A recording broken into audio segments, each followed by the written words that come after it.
இன்றைக்கி நம்ம என்ன செய்ய போகிறோம்னா சுண்டைக்காய் வத்தல் குழம்பு தான் செய்ய போகிறோம். அதுக்கு தேவையான சுண்டைக்காவை க்ளீன் பண்ணி கழுவி இடித்து எடுத்துக்கோங்க. அதில் இருக்கிற விதையெல்லாம் தனியாக எடுத்துக்கோங்க.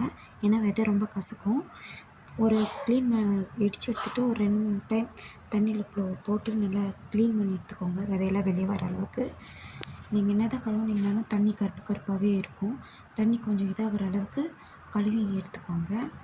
நான் ஒரு 3-4 டைம்ஸ் நல்லா கழுவி சுண்டைக்காய் நல்லா விதை இல்லாமல் புழிஞ்சு எடுத்துக்கிட்டேன். சுண்டைக்காய் உடம்புக்கு ரொம்ப நல்லது. ஆனால் இப்போ யாரும் அதிகமாக அதை சாப்பிட்றதில்ல. ஆனால் உடம்புக்கு ரொம்ப நல்லது. நீங்கள் ட்ரை பண்ணி சாப்பிட்டு பாருங்கள் எப்படி இருக்குன்னு. இப்போ வாங்க செய்யலாம். ஒரு கடாயில் நல்லா எண்ணெய் ஊற்றிக்கோங்க. எண்ணெய் ஊற்றிட்டு கடுகு போட்டுட்டு சீரகம் கொஞ்சம் போட்டுட்டு வெந்தயம் கொஞ்சம் போட்டு நல்லா வதக்கிக்கோங்க.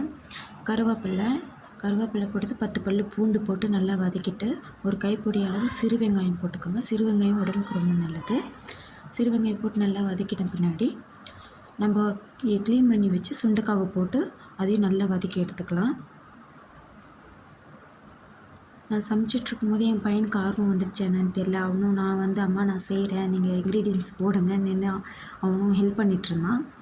மஞ்சத்தூள், தக்காளின்னா அரைச்சி தான் ஊற்றிருக்கேன். நீங்கள் வேணும்னா வதக்கி கூட சேர்த்திக்கலாம்.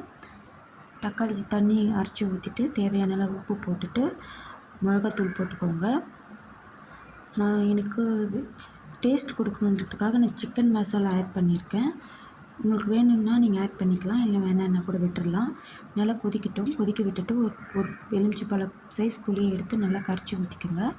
நல்லா கொதித்து வரட்டும்.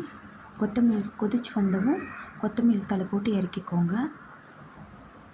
என்னோடய வீடியோ பிடிச்சிருந்தா லைக் பண்ணுங்கள், ஷேர் பண்ணுங்கள், சப்ஸ்கிரைபர் பண்ணுங்கள். தேங்க்ஸ் ஃபார் வாட்சிங்.